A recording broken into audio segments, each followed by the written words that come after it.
It's Auto In with your hosts, Seth Kelly and Will Moulton, with special guest, Bohn Crain. In this episode, what do all the buttons on the camera do? Is camera operating more of a methodical or creative job? And what's this about a new sports talk show? Without further ado, Auto In. Who's ready for some Auto In? That's a real entrance right there. How you doing there, boys? I'm doing pretty good. And the question, of course, that we all want to ask our guest today, Bohn, how are you doing? I'm living the dream, boys. All right. Ladies and gentlemen, my name is Seth Kelly. We also have... It's me, Mario. Sorry, no, it's Will Moulton. and our special guest, Bohn Crain, here with us today, who... have you seen Community, the sitcom? I have not. I've heard great things about it, though. Okay. So I think Will knows what I'm talking about. So I would say you are the magnitude of DBU. The magnitude of DBU. is a character on Community that has like this catchphrase where he goes pop, pop, and everyone's like, hey, and then they all know his catchphrase and everything. Hey, that seems pretty fitting. I mean, we got stickers, we have masks, so... Just repping the brand and the motto all day, every day. You think eventually you get like a cup coaster or something? Oh, something like that. Oh, that sounds... I would buy that. There we go. I'd buy that for $1. Living the cream at that point. There's a new business strategy. Just have a bunch of like puns, puns on living the dream. Yeah, we know from you talking on comm. You're the man of puns and switching up words all the time. The man of puns. The man of puns and bad pickup lines. That was another thing. One of the one that I think I left with before COVID was, hey girl, I was reading the book of Deuteronomy and I realized I didn't have yours. So biblical studies people will know what I'm talking about. Another thing we're talking about, and the main thing we're going to be talking about on this episode, is camera operating. Yes. Everyone's favorite job because it's the only job that new people run. Yes. That being said, that answers our first question. Are volunteers and or student workers assigned to this job? Absolutely. This is like the most common job that one person I think can do. Or at least common for me. I don't know about anybody else. But for me, I've run camera a lot. And that's something I think I know decently well. I don't know about you, Bohn, or you, Seth, but I've run camera a lot. So yeah, it's one of the most common, but also it's probably one of the most demanding jobs that we have. You're still assigned to a lot of camera operating jobs because we still see you as a newbie on the team, and you have. Yeah, we are actually. Now I think about it, we were the freshmen last year when it came to working for the PBN. That's true. Yeah, right. We were the only. Well, obviously Austin and Garrett got added in the spring, but we were the OG freshmen. Right. Yeah. So that's / Will being a junior. Yeah. Yeah, I know. But yeah, I think that talking about just how camera operating works, I think it is really just the general position because as you boys can remember, we work a lot of different types of events, and so not everything that we use for like baseball is obviously the game or the event that we break everything out. But it's interesting because when we're not doing baseball, we don't need to use everything, but camera is always there at every single event that we do, regardless it's the winter rehearsal in the chapel or a night or day baseball game. And I think that's like it's a very straightforward job. I think for very simple broadcasts, that's true. The two things that you definitely need, like the minimal setup, would be a camera and some kind of switching interface like the TriCaster or Blackmagic ATEM or Ross Carbonite. If you use the internal microphones on cameras, you still have a broadcast going, but if you take away the switcher, it's just a one camera setup. And if you take away the cameras, then it's absolutely no setup. It doesn't matter which outputs you switch to on the switcher, it's all going to be black. Yeah. Right. It's a very important part of broadcast. What tasks does the job involve? Well, I think the first task about any setting up of camera is the setup. So you got to put it up. And that is something that I think every incoming freshman learns how to do in their first year. I think how to set up a camera. I remember we would test with Chris a lot about and Selena, yeah. Selena, you were the goat for that. Yeah. If you're listening. Absolutely. Oh yeah. Yeah. She taught me how to set up cameras. Yeah, Selena was the best. You all remember, like right before COVID hit, we would do those training sessions in the baseball field. You remember that? Oh yeah. Yeah. Setting up the cameras Yeah, and things like that. like just for training. Yeah, I remember having to set up cameras a whole lot of times because I just couldn't get it in my head how to set up a camera. What's gonna be weird, next year, probably even this spring, we're gonna be the ones teaching people that. Oh. Yeah. Are we ready for that? I We're getting there. think Oh, so, I think maybe. Everybody raise their hands, which no one will see on the podcast. Yeah. We We think got you'll be hands ready raised everywhere. by the So, time. We're feeling Wow, good. Seth, you seem to be very not in it with it, not ready for it. He raised his hand. Oh yeah. No, I it's I only raised my Wink, hand right? limply because I'm skinny. We figured so Skinny squad. Yeah. so me and my roommate calculated my BMI yesterday. Turns out that I am like just at the edge of a healthy weight. I'm just barely underweight. Okay. That was me coming into college. Out of okay. curiosity, Yeah. how much do you weigh? Let's see, 122 pounds. Okay, you and me are about the same, so we're both just barely healthy weight.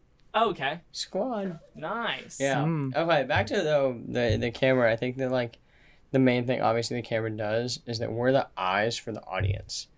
Right? I think that's kind of the best way to describe it. But I think like as the operator, I think when you're like first going into broadcast, you think, "Oh, yeah, I just have to like track the ball." Right. But it's not that. It's so much more. You're thinking constantly about lighting. Do I or do I need to not drop down the ND filter? Do I need to check the white balance?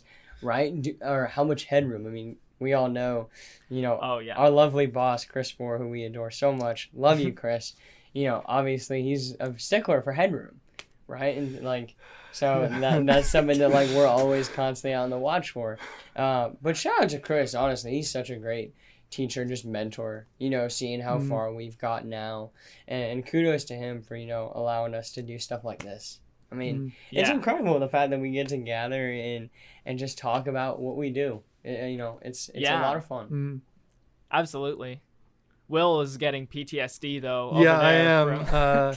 I remember the last, I think two weeks ago, I was working camera one, and I think Chris could have sworn I had some hand shaking. Like I couldn't keep my hands from shaking. Headroom, Will, watch the headroom. Lock it in, Will. Get it, Yeah, I actually have a really funny camera operating story. Do we have a segment where we tell funny camera operating stories, or because I don't want to? I mean, yeah, technically, this is a gem right here because I'll save it. That if we have a special camera operating story segment. We technically do, but we also just kind of wing it. So if you want to tell it now, if you're feeling inspired, go ahead. No, I'll wait because this is gold. I hope we'll remember to bring it back up because you're really hyping this up. Oh, I'm really excited. I'm the hype man for everything. Hence he is. the catchphrase. Oh yeah. All right. Yeah. What technology specifically do we use in camera operating? Well, there's the main camera, right? There's the lens. There's also the like brand and model and things like that. Right. Oh, I don't know. Well, it's black. Yeah. It's made up of There's various SDI wires. cords. Well, actually, that might be a good thing to go into. Like what cables go into the camera. Let's Ooh, first establish that's a gamble with me every single time. Well, sorry, Chris. What cables are supposed to go into the camera? Well, obviously you got the general SDI and XLRs, right? Yeah. I mean those are the general. And then you got the power, depending if you are or aren't working on a battery. I mean, those are kind of the three, what I would deem essential cables. Yeah. XLR being for audio inputs and outputs. So microphones will often use XLR cables.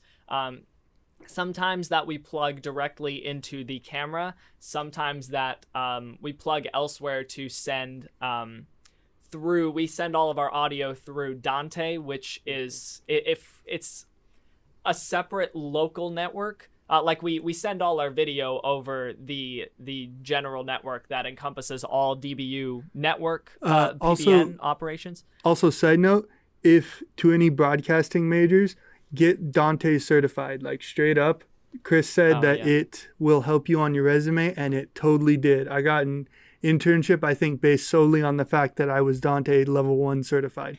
So go get your Dante certification as quickly as possible. It really helps. We did it over the summer, I believe, and it's something you can put on your resume. It's great for everybody who needs it. That's my side note. There you go. Seth, keep going. Yeah, it's really... See, that's really good because we use Dante for a separate transmission of audio. We transmit our video and our audio separately, our audio through Dante, and that makes it so that there's no latency, meaning we don't like have a 3-second delay between the video and the audio. It really helps the director. If it wasn't for us sending audio over Dante, up in the control room, the director might tell the camera operators, okay, pan left at this point, start a pan left, and then they'll just wait 3 seconds. And then there's the time that it takes them to respond, which is sometimes like 2 seconds. And so it takes about 5 seconds at least for them to go, oh, I'm supposed to pan left and then pan left. Mm-hmm. And so there's a real problem with the broadcast. But the way that we do it here with Dante, it really allows us to get the optimum directing experience that we need in order to execute the broadcast the way we want it at the time that we want it to be executed. So yes, that's really good. The brand that makes our cameras is JVC. We use JVC cameras. Well, we're not. AutoIn is not AutoIn is not sponsored by JVC. But if you want to call us, we'll see how it goes. Anyways. Oh yeah, well that's a better arrangement than being sued. Yeah. Call us. We'll see how it goes. We love a sponsorship from a camera company. Pretty legit. Yeah. Yeah, especially one that is a 3-letter acronym like the PBN. Right. None of that Sony, Canon, Nikon nonsense. Those all sound like Hey, let's cool it. Let's not trash any camera brands here. Right. Well, hey, this kind of provocative language might get us a scholarship. Sorry, sponsorship. Now, wouldn't that be great? Don't look at me, man. Don't look at me. His mom is Will's mom is the wonderful Mrs. Leslie Moulton, who is financial aid person at DBU, and is the reason I'm here, for one, the reason that a lot of people are here. She is also the reason that I am here, in 2 senses of the word. That's true. One thing I wanted to save this story for when there was a smooth transition. I don't know. Okay, is this the story segment? Is this where we're telling stories now? Oh, I was talking about a story of mine. Oh, no. We'll go back. When you go, you tell yours, and then I'll tell mine. Oh, okay. Yeah, sounds good. Perfect. This is an interpersonal story. Story time. Story Seth time. and Bohn. So just because we were talking about earlier how we were kind of the OG trio of new people in the last fall. Mm-hmm. There was, you know what? We may need to have a segment later of first impressions, but I'm just going to kick it off like this. Maybe we'll get to that after the break. I do want to say a story that I have about Will. When we were both being, working out, getting employed at the PBN, the first time I met Will, I was outside waiting for something to process or waiting for someone to bring me to the Berg or something. I was really new. I didn't know where anything was. So I was messing around on my phone. Will was getting paperwork done and looking through it. And that was the first time we ever met each other. And I was, trying to get good at being in conversation with people I didn't know. And so I was like, so you knew? And he was like, yeah. And I said, oh, okay, so are you a freshman then? And then he said, no, I'm a junior. And I was like, oh, well, I guess we know the same amount of stuff here then, don't we? And then he just looked at me with this just blank look. And then I thought that was the stupidest thing. I literally tried to flex on him with DBU knowledge that I didn't have. And so I wished that I would never see you again. Oh. Honestly, because it was just Little did you know you guys would be coworkers. Seth, you're doing a horrible job. It was literally like I didn't, for your sake, because I Right. didn't, and also for my sake, because it was just so awkward that I thought it was unredeemable. There was no way that we would be able to. To be honest, I probably wasn't thinking much of it because I have really bad. I'm not very good at with my face at expressing emotion, right? So I might have just said, I don't know, if there was a look. I honestly can't remember meeting you. I'm not very good. I'm sorry. Dang, ice cold. Most people can't. I'm sorry. It's just not. I just don't remember it. But yeah, Well, you didn't have as vivid a memory like about that moment as I did, because it was much more traumatizing for me, socially traumatizing, than it was for you. Sorry, I zoned out there for a second. you're good. Hot minute. You do that often. Yeah, That's okay. that's true. I'm switching up something on the outline here. Okay. Because we are going to take a break, and then when we come back, Bohn is going to kick us off with his amazing, super hyped up camera operating story, and then we'll get into some unspoken rules and stuff like that, and give a difficulty rating to it. So let's take a little break, and then we'll get back to it.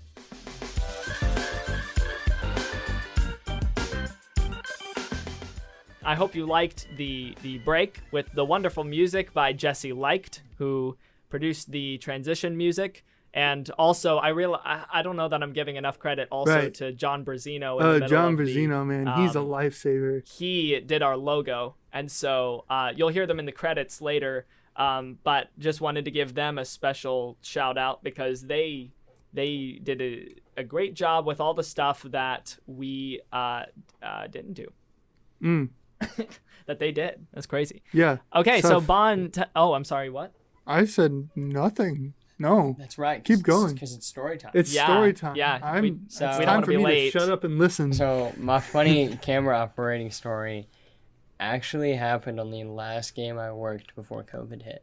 Oh, okay. So I was working camera 1 for baseball. Okay, which is that's the the one one. At the, right behind home plate. Oh, okay. Yeah. Right. Arkansas State was up, and we were winning, and we ended up winning the game. But I get bloody noses really easily. Oh no. And so I'm working camera 1, which keep in mind is the one is always live. Oh yeah. And so I'm sitting there, and then all of a sudden this guy from Arkansas State just hits a home run. So I start tilting and focusing the camera on the ball, and then all of a sudden I just feel something running down my nose. Oh no. And I touch and look, and it's blood, and it just starts dripping and goes in my arm. Oh my And goodness. thankfully Chris is right there. I'm like, Chris, take the camera. And I let go. Thankfully, I guess there was a little bit of grip on it, so the angle froze and stayed on where the ball landed. No way. But I was like, Chris, I gotta go, and ran to the bathroom because I was dripping blood. Oh my goodness. It was so funny. I will never forget that. And I got back, and I was just like, sorry about that, Chris. That just happened. He's like, yeah, but next time, I don't care if you get blood on the camera. We can clean that up. So next time, just follow the ball. And I was like, oh, okay. So, yeah, I will never forget that. Wow. I was Wow. expecting a lot more of an anticlimactic story because I had 10 minutes of build up. That's amazing though. So the Yeah. angle The angle stayed. that's it was amazing. a legitimate angle. So if we went back to watch the broadcast, there would Yeah. be no indication that would have happened. The one thing that you could tell is when I didn't start following the batter once he rounded first. I wasn't. But that's kind of negligible. Right. Okay. But other than that, it looked like a clean shot. Yeah. Wow. That's Wow. crazy. Yeah. I believe I remember that one. I was at first base. There was one story that you told. So I'm going to be frank. This is take 2 of the podcast. Yes. Will on take 1 told a story about how Rodrigo Reyes, our coworker, was directing and Will was on camera. Oh, yeah. Okay. So Rodrigo was was directing, and if you know anything about where Rodrigo is, he's always on camera on one of them. And I remember I was oh, I can't mess this up. It's not good. It's not going to be good if I mess this up. It's going to send a bad impression and everything. So right. I got on camera, and Rodrigo just laid into me because because he was always like, follow the players, don't follow the ball, because I was going up into the air with the camera. What sport was this? Soccer. Oh, Yeah. wow. So he said, follow the players, don't follow the ball. So I was going, what I was doing was like, I was going, when they kicked it up, I was going up into the air with the ball and in a like extreme zoom. Oh, nice. And, yeah. Man. So Rodrigo was like, you're killing me, Will, or something in like that in Spanish or something. Of course he Yeah. in Spanish. Two So- eres kilo soy. No, Yo. no comprende, amigo. No, This is me taking 1401. oh, you're in Me, Spanish? like, I Man, am in Spanish. was 1401. I am very bad at learning foreign language. It's extremely hard. I remember in Spanish, I'm pretty sure that my teachers always gave me a grade out of pity more than, and like, you're trying at least. That's just me. But hey, if you guys take Spanish, just be prepared. Also, Greek.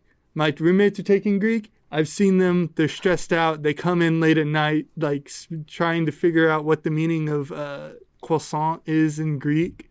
What? Yeah, one of my roommates. What one night is au was trying to revoir in translate- Greek? My roommate Logan was trying to translate how to say croissant in, and so my other roommates just went, "Are you going to finish that croissant?" Oh, yeah, from the Jimmy Carl Neutron.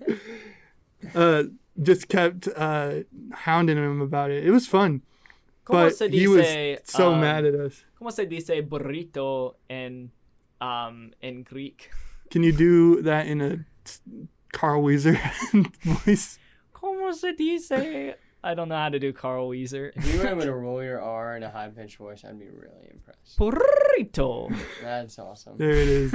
Are you impressed? Yeah. That's my one goal in life, is to get Bohn to be impressed with me. And I think I just reached it. Yeah, you did. Now I got to get a new Congratulations. goal in life. Yeah. Right Graduate. now, you graduate. That's a great goal. Yeah. My other goal in life is to form a really long sentence in Bahasa Indonesia so that I can scare Will off whenever I don't want to talk to him. Well, you see my Saya suka eyes jeruk over dan here perk up when I Saya heard suka makan foreign jeruk language. dan apel. Yeah. He started like Oh, looking no, I around got a all little- paranoid. Like Got a little skittish there. skittish. That sounds like the name of also a foreign language. Sure. I speak skittish. I think which you're is like- thinking of Yiddish. Yeah. That's an actual language. I think in the Netherlands is Skittish? Yiddish with like a Y. Oh, Yiddish. Yeah. In the Netherlands, Bohn is like cringing. Yiddish, the official language of Holland. Oh. Thanks, American education system. Wow. Whatever we were saying earlier, at some point earlier, was actually a great segue into our next part of this kind of segment, which is unspoken or given rules about camera operating. One, it's a kind of rule that, they teach you a set of rules during camera operating, but there are some rules that you can only learn from experience. One of them being, of course, in soccer, follow the people. Yes, follow the and people. not the ball. So follow like the direction that the ball's going, but if you go up in the air when the ball is kicked up, then it's going to disorient the audience and they're going to lose their perspective of where the people are, and it's going to not be good. Yes. Right. Also, I learned from Rodrigo that day that you have the power to make people vomit if you do that too jarringly. Oh, I thought you meant like if you direct people too harshly. Yeah, no, So 'cause you were, I didn't do that. vomiting in the bathroom at the end, like, oh. Maybe. You never know. He just started like. You never know. twitching. I could have had those ExxonMobil tacos. Right. You guys remember my 30 tacos for $1 at ExxonMobil? What? Do you guys not remember this? It's my favorite snack. No. We go to ExxonMobil. They're selling tacos really, really cheap. Why would you ever trust gas station tacos? Because they're cheap. It's not. Because there's 30 of them. Yeah, 30 it's not. It's 30 the same cheap reason tacos. people buy Costco. No wonder. That Yeah. sounds like quality gourmet food. Wow. Quality gourmet tacos from ExxonMobil. It has Yeah. everything you need to survive. Yes. Meat, plastic, Glass, glass, Burnt edges. iron. which No, is the name of my new indie album. Yes, on stores today. Burnt ND edges. albums. Right. Ha. ND because of the ND filter on the camera, which is a great The segue surprise into flick. more. Yeah. The surprise switch on the camera is the ND filter, I believe, right? I just realized, have you noticed that all of my transitions are, which is a nice segue into? Yes, it is a. Without fail. Yeah. I need to learn to switch things up. Well, Yeah. Unspoken rule. Don't put the battery on before the fiber pack. Oh, That's yeah. one thing I learned. Another thing, I mean, I think it's like, it's pretty routine, but I think we forget it, is like, you got to make sure to close the camera lens when you finish using the camera. Oh, yeah. A lot of the JVCs have a like built-in lens cap, which is activated by like this switchy thing. Let's get into our favorite / least favorite cameras to run. Well, first of all, let's get into like the different kinds of shots that we get with the different cameras depending on the sport. Camera 1 tends to get the wider shots that have, less motion, but they're wider. Like in volleyball, it takes up the whole or almost the whole court with just a little bit of motion. Same with basketball. Soccer and has soccer too. I mean, soccer's the regular wide shot. Obviously, doesn't cover Right. the whole pitch. You still got to rotate. And with camera, we'll have two. But then you got to remember too with basketball and volleyball, we have those wall cameras. Oh yeah. oh that's yeah, true. the Marshalls. Yeah, the Marshalls. They're lower quality, but they're attached to the wall just in case we often use those angles during set breaks in volleyball. But they're actually very good for, all they need to do is be plugged in. There's not a lot of setup that comes with it. Fun fact about them, I always thought they were GoPros until like the end of the season, and I was like, oh my gosh, those are Marshalls. And, Can you turn on the Marshall cameras? Sure, these must be GoPros. Sure, yes. I look up and I'm like, oh, I see a GoPro. And then you guys see Total Recall, where it's like, oh, I'm a super spy. Never mind. Will is the king, or I guess queen, of... Okay, that's that's enough there. He's the king of coming up with like obscure movie references that nobody gets, and he just like trails off. He gets so excited and then trails off and then just goes, never mind. Right. Okay, well with that, camera 2 tends to get the closer shots, especially soccer and volleyball. They get the just soccer. They get the closer shots on the people that have the ball normally, but camera 2 in basketball tends to be down like on the field, and it has the camera on Camera his or her 2? shoulder. Yeah. With There- a like There's a guy with all the tactical fiber. Yes, that. yeah. The I was grip, searching think for it's the called. name there. The tactical fiber standing next to him, and I can tell you from experience that is a lot. If you are not organized, that is a really hard job to have for anybody who needs it. Like anybody who gets assigned to it.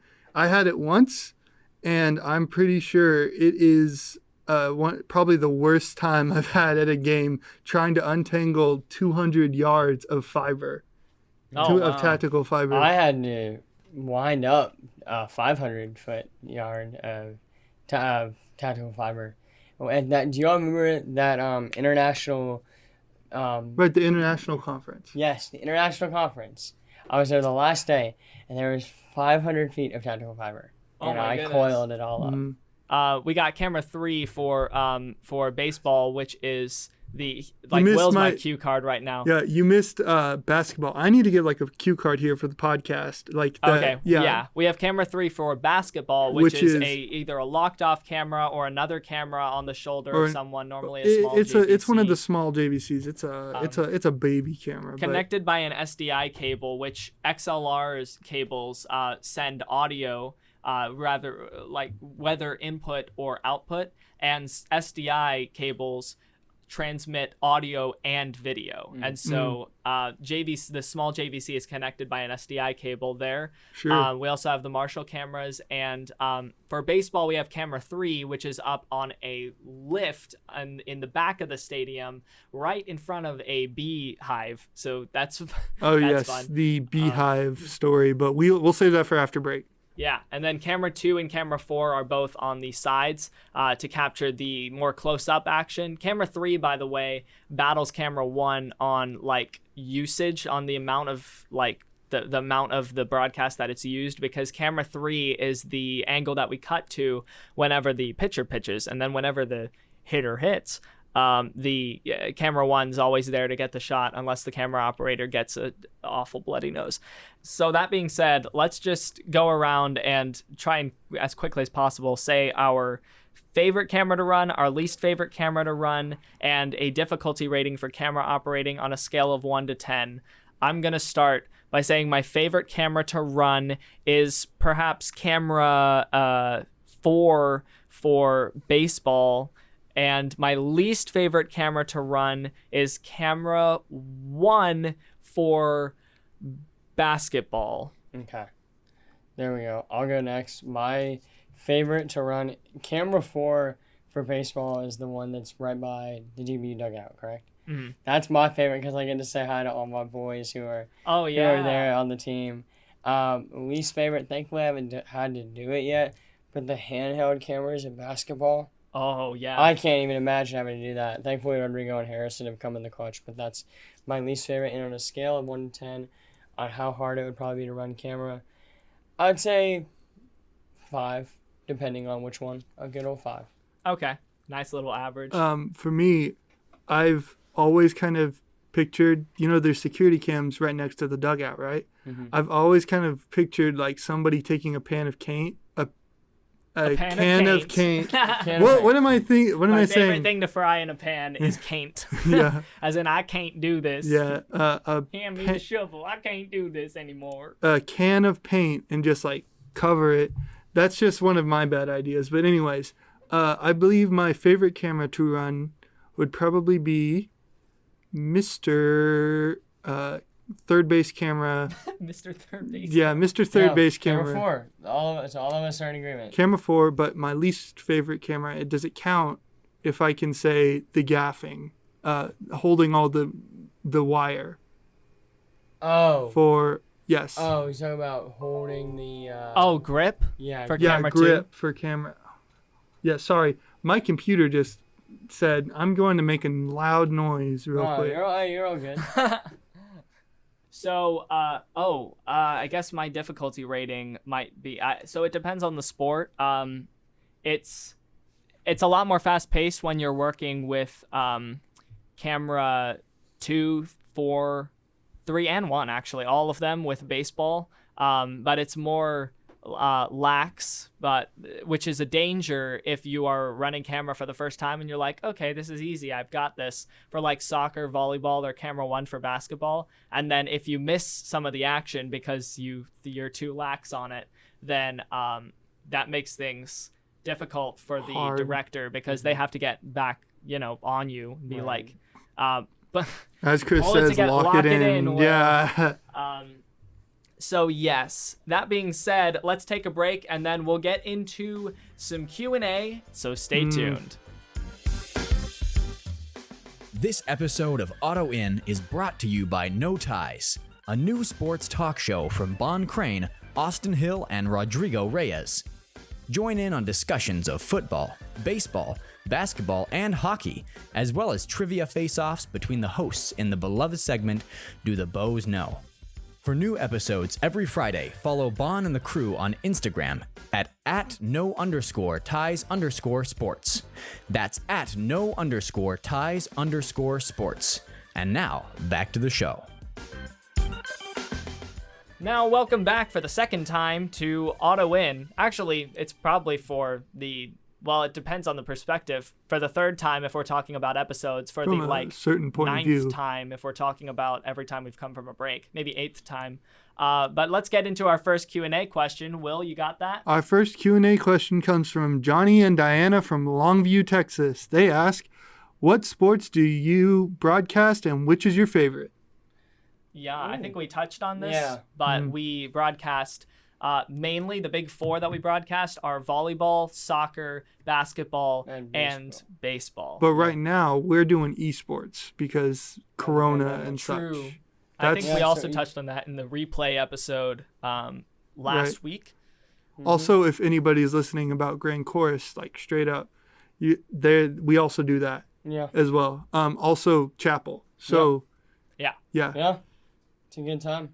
What's your favorite? sport. My favorite's chapel. baseball, without a doubt. Baseball? You know what? I'm going to say volleyball this time. Wow, this Yeah. time because you said a different one last Yes, time. I said, yeah, and my least favorite would probably be soccer because of Rodrigo. Thanks, Rodrigo. Thanks a lot, Rodrigo. Make me cry in the corner. Volleyball, it's pretty easy. There's one camera, and there's also, I think, a second camera. Do we do that on volleyball, a second camera? I don't think we do. I don't think we do. I think I'm blanking if there isn't Yeah, one. it's So just one in the two marshals. right, because that seems pretty easy to run compared to baseball, which that's good. Anyways, yeah, that's me. Yeah. Yeah. I'd say my favorite is I said volleyball last time, but since Will said volleyball, I'm actually gonna have to honestly change my answer to basketball. I almost said baseball. I need to know. I think baseball definitely has the potential to become my favorite if I was to be able to do more of it. But the season got cut short because of COVID. So if I'm able to do more baseball, it'll probably earn a lot more points for me. It was just overwhelming when I first got there, and I didn't quite get past that before COVID hit. But basketball, I just have fun in almost any position that I'm in. Camera one can get a little bit tedious for me, but I enjoy replay. I think that it's that sweet spot between a whole lot of like doing things constantly and doing things fast, and also like being relaxed enough to be able to like think more critically about how I can be creative with my replays. And I've also been like assistant director, and even the audio engineers get in on a lot more work than they would with less complex broadcasts like volleyball or soccer. So I think basketball hits that sweet spot for me of being just entertaining enough for me to enjoy myself, but not like way too much work at once. Which, that being said, if I do baseball more, it will probably reach the point where it won't be too much work. I just have to hit that point. Okay, next question we got is from Molly from Longview, Texas, and she asks, when will the broadcasting of Ultimate begin? I want to watch my son play. No, that's it. So the answer to that question is it's unfortunately not our call. I would totally be up for it. I think I did mention this earlier in the podcast that Ultimate would be a cool sport. It'd kind of be similar to soccer in terms of broadcasting it. And I think I'd have like fun watching people do Ultimate, but also being able to like broadcast it. It's just not our call to make. Yeah. So hopefully we'll have it on at some point. Yeah. My cousin is on the Ultimate team. Okay, well, that's a great segue. Oh my goodness, I literally just That's said a great segue. That's a great segue. We're gonna get It's not a great segue if I have to say that. Days it's a great Without. segue. That's a great segue into the news piece. The one of our news pieces for this week, which is So we have a new coworker today, and actually for the past couple weeks. Yeah. For the past couple of weeks, our new coworker is Morgan McNutt. If you didn't know Morgan McNutt, she was working in the, I believe, the COFA office. Yeah. Right? And working there. And so now she's transitioning over into our department, I believe. She's and doing a great job. It's so much fun. Absolutely. Yeah. So welcome, Morgan. Yeah. There you go. Yeah. Woo!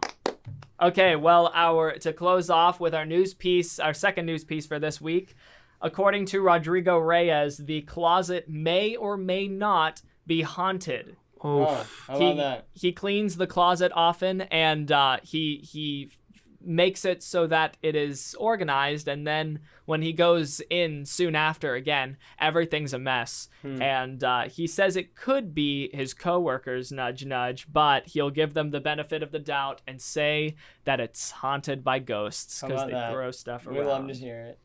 So let's talk about next week. Next week, we plan to have Chris Four the on big the kahuna. podcast. There we go. And we're gonna he's the boss. He's the one that that administers the various tasks that he wants us to do, the various jobs, and he's the one that that grows us and mentors us in this broadcasting field. And we have very we hold him in very high esteem, and so we're excited to get him on the podcast. And that being said, does anyone have any final words before we sign off? Thank you all so much for having me. This Yeah. was a blast. Absolutely. We were talking about this episode, like just referring to it as the Bohn episode. Oh yeah, no, it's been a blast. It's been exciting. Thank you. I think we'll name it on Spotify. Just There we the go. Bohn episode. Or you can just call it "Living the Dream." Then Yeah. everyone. Oh yeah, Yeah. everyone will get the idea. Yeah. All right. Well, that being said, this has been Auto In, hosted by Seth Kelly and Will Moulton, with special guest Bohn Crain, with music produced and performed by Jesse Leicht, and logo designed by John Berzino. Thank you for listening, and see you next week. Auto out.